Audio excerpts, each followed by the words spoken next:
Bem-vindos a mais um vídeo, meu nome é Renan, e nesse vídeo eu vou dar minha opinião para vocês sobre a série Heloise Matsunaga, Era Uma Vez um Crime, que está na Netflix. Aguarda aí, depois da vinheta.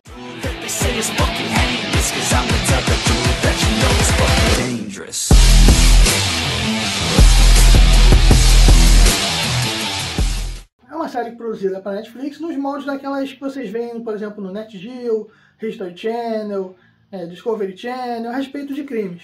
Nessa série ela trata o quê? O homicídio de Marcos Kitano Matsunaga por Elise Araújo Matsunaga.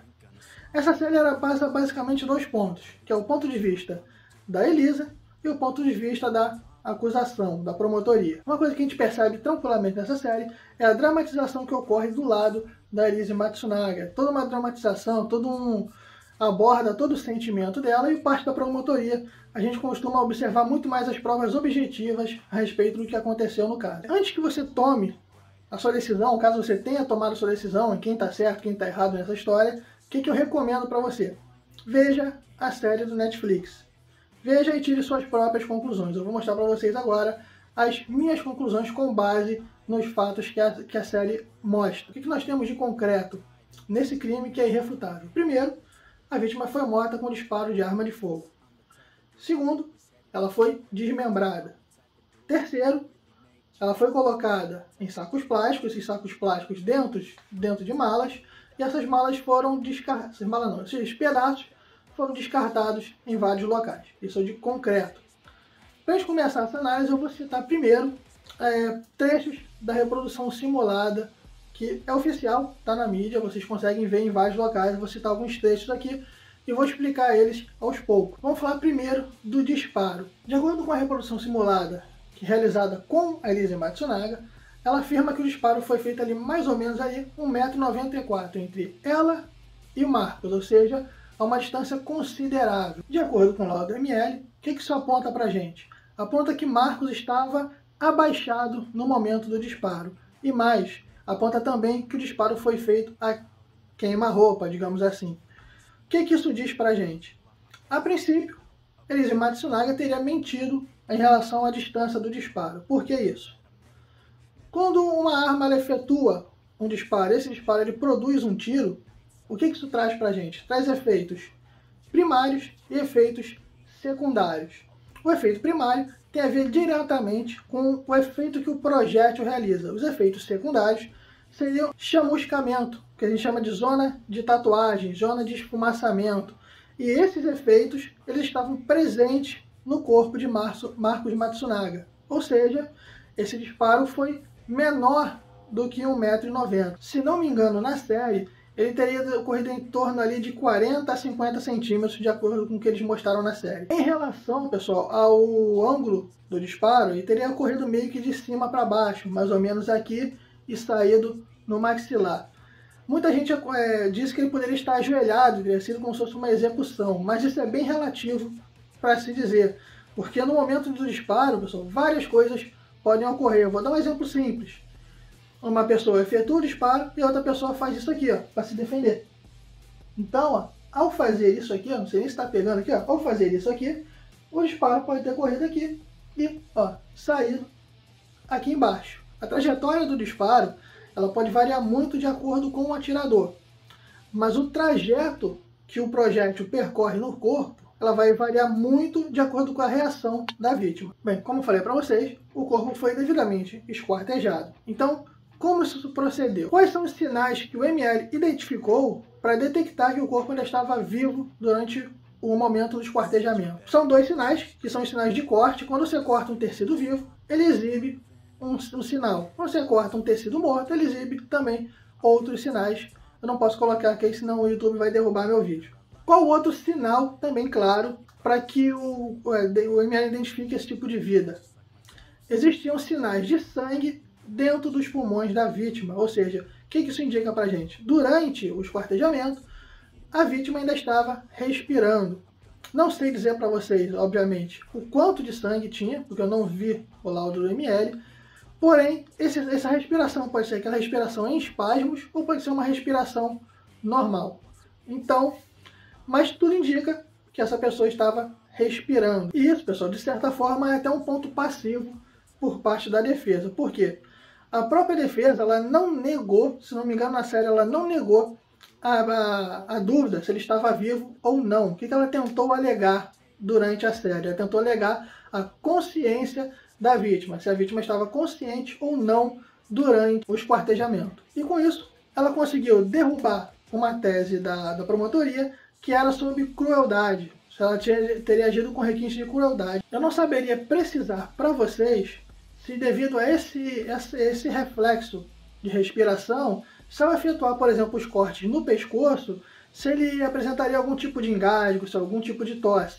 Mas, ainda assim, é passivo que ele estava apresentando sinais vitais quando foi morto. O corpo foi esquartejado e colocados em sacos de lixo e os pedaços foram colocados na mala. É importante dizer que nas gravações encontradas pela perícia, Heloísa Matsunaga coloca as malas sozinha no elevador e sai com elas também sozinha, ou seja, ela teria sido a única pessoa que cometeu este crime inteiro. Esse corpo ele foi desovado em vários locais, logo em seguida foi encontrado e foi identificado como Marcos Matsunaga. E a reprodução simulada, em teoria, termina aí. Uma parte levantada também pela promotoria é se ela teria ajuda para cometer esses crimes. Tem dois pontos que eles levantam em relação a isso. Primeiro, em relação à forma que o corpo foi cortado. Eles repararam que o corpo tinha cortes precisos na região do abdômen para fazer justamente a divisão. Eles relataram que nenhum outro órgão foi atingido nesse procedimento. Porém, durante o desmembramento, se não me engano, dos braços e das pernas, os cortes foram meio brutos. Então isso remete a alguém sem experiência nisso. Eu tenho uma visão um pouco diferente em relação a isso. Chame de chute ou palpite, mas na minha visão, esses cortes poderiam ter sido feitos por uma mesma pessoa. Muita gente citou que ela foi auxiliar de enfermagem, isso daria para ela algum tipo de conhecimento. Acho pouco provável, porque dificilmente um auxiliar de enfermagem se envolveria em situações onde ele tem que cortar alguém em algum procedimento. Segundo, esse corpo ele foi cortado na região do abdômen com paciência, ou seja, foi um dos primeiros cortes. Ou seja, isso tomou tempo e, de certa forma, um pouco de paciência ali da pessoa que estaria executando o corte. Só que tem um detalhe, quando ela partiu para as pernas, provavelmente esse tempo já tinha, esse evento ele já tinha tomado bastante tempo. E possivelmente ela já estava querendo se livrar daquele corpo, afinal de contas tinha ocorrido um disparo naquele ambiente, ela não sabia ali o que estaria ocorrendo na vizinhança, se chamaram a polícia, se não, então isso para ela é um evento desconhecido. E isso provavelmente teria apressado ela durante o processo. Então ela começou ali com paciência, tentando cortar ali, e com o decorrer, essa paciência acabou. Também tem o segundo fator que pode ter influenciado, que é o fator da faca. Ela começou cortando com uma faca devidamente afiada, e devido ao corte de osso, esse corte ele foi perdendo esse fio, a faca ela foi perdendo fio durante o processo, e ficou mais difícil cortar o corpo também. Um outro caso que vocês também podem estudar, que ele é público, foi o caso de Black Dahlia, ou a Dália Negra. Esse corpo ele foi encontrado desovado em uma rua, cortado no meio. Tipo assim, não vou botar a foto aqui, senão o YouTube vai meu vídeo também. O segundo fator, que a promotoria também aponta, que a Heloísa Matsunaga pode ter sido ajudada nesse procedimento, foi a forma de desovar os corpos, que pode ter sido desovado em áreas muito distantes. Isso daí pode ser facilmente verificado a partir de como? Primeiro, verifica se uma pessoa a pé poderia ter realizado esse procedimento no mesmo espaço de tempo. Segundo, se uma pessoa em um carro, de repente em uma moto, poderia ter realizado esse descarte nos mesmos locais, no mesmo espaço de tempo. Se não é possível, aí sim, ela sim pode ter tido ajuda. Dos relatos sobre a desova dos corpos, viram uma pessoa de moto desovando um dos sacos ali onde foram encontrados os corpos. Então, isso a série chega a abordar, mas ela não dá continuidade a esse raciocínio. Voltando aqui, só para dizer uma coisa, eu vi muita gente aqui falando sobre o machismo que representou falar sobre que ela era garota de programa, que isso não tem nada a ver com homicídio. Independente, isso aí vai ser investigado depois. Se tem a ver ou não com homicídio, vai ser investigado depois.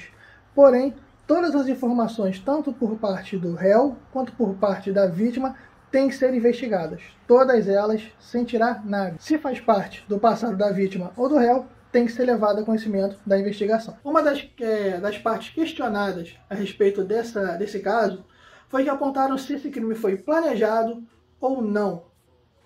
Quais os fatores que eles apontam para o crime ter sido planejado? Ela, antes desse crime, ela teria recebido imagens do marido dela, que é o Marcos Matsunaga, com uma garota de programa na frente de um restaurante, se não me engano. Isso daí é uma suspeita. Esse crime ocorreu logo depois que ela volta. Ela estava em viagem quando recebeu essas imagens. Quando ela volta, ocorre esse crime. Eu não vou levantar também outros aspectos em relação a o que o Marcos teria falado com ela, se o Marcos teria ou não humilhado ela durante esse crime, durante até mesmo a vida dela, durante até mesmo o tempo que eles estavam juntos, porque isso é muito circunstancial. Eu não conseguiria nem provar, nem derrubar essa tese.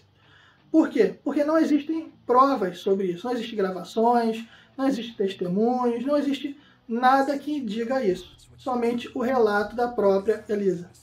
Aí você me pergunta, e qual a sua visão sobre o caso? Bem, vamos lá, eu vou explicar mais ou menos o que eu consegui entender desse caso, vendo apenas o que passou na série. Eu não vi em outros locais também não. Então vamos lá. Para mim, ela já estava desconfiando das traições do Marco há muito tempo. Possivelmente ele tenha comentado isso com ela, alguma coisa do tipo. Então, ela, para se resguardar, pagou um detetive particular para rastrear, ou no caso, para monitorar o Marcos. E ela conseguiu, literalmente, encontrar esse indício de traição. Ela conseguiu a filmagem dele no restaurante com outra mulher. Só quando ela recebeu essa imagem, ela estava viajando, ela estava na casa da mãe, se não me engano. E ela confrontou ele com essas imagens. Isso possivelmente gerou um atrito ali entre o casal. E isso aí gerou uma possível briga. Então, o que teria surgido nessa conversa? De repente, nessa conversa teria surgido algum papo em relação à separação, em relação ao divórcio, porque, novamente, isso seria uma prova subjetiva, nessa série retratam que possivelmente ele largaria essa, que é a Elise, para se juntar com outra mulher, que no caso seria essa mulher do restaurante. Estava aqui editando, esqueci de comentar um fator importante também que pode ter colaborado para esse descontrole dela. Provavelmente teve alguma discussão também envolvendo a filha dela. Provavelmente alguma coisa sobre perder a guarda, alguma coisa assim. E se você reparar na série, em todo momento que ela cita a filha, ela fica bastante emocionada. Então talvez o descontrole dela para partir para o homicídio em cima do Marcos não tenha sido em si o divórcio ou perder alguma coisa, mas tinha sido alguma coisa em relação à filha. Como eu falei, ela entrega muitas emoções quando é mencionado a filha. Então, é uma possibilidade. Então, a última imagem que nós temos de Marcos Matsunaga seria ele descendo e subindo novamente com uma caixa de pizza. Essas seriam as últimas imagens dele. Ele teria sido alvejado, levado para o quarto, possivelmente antes desse tiro teria ocorrido uma discussão e de duas uma. Ou ele tentou ir na direção dela para desarmar, ou ela estava literalmente apontando a arma para ele e subjugando ele naquele momento. Então, ocorre o disparo, ela leva ele para o quarto. Como ela tem um conhecimento, pessoal, ela já trabalhou como auxiliar de enfermagem. É possível, com a experiência que ela tem, como tem trabalhado como auxiliar de enfermagem, ela possivelmente saberia a diferença entre uma pessoa morta e uma pessoa viva através dos sinais vitais que ela apresenta. Então, ainda assim, isso não teria sido um indício para ela chamar, de repente, ambulância, para ela chamar alguma coisa. Tudo que ela pensou naquele momento foi ela se safar do crime. Então, o que ela fez? Ela esquartejou o Marcos e, para facilitar o transporte, colocou em saco de lixo e saco de lixo dentro de mala. Nas imagens que constam sobre o elevador, não mostram mais ninguém auxiliando ela com as malas. Então ela tira as malas e ela própria faz o descarte, ela mesmo faz a desova desse corpo em vários locais. Então, pessoal, essa é a minha visão sobre a série Eluísa Matsunaga, Era Uma Vez um Crime. Como eu falei, recomendo para vocês que vocês vejam a série, tirem suas próprias conclusões e, se quiserem, procurem mais sobre o caso, que tem bastante informação aí na mídia sobre ele. Gostou desse vídeo? Não esquece aqui de deixar o seu comentário, não esquece de deixar o seu like, não esquece de deixar sua dúvida, caso você tenha alguma, deixar sua indicação também de alguma série que se trata aí, ó, de crimes também, e a gente se vê no próximo vídeo. Até lá!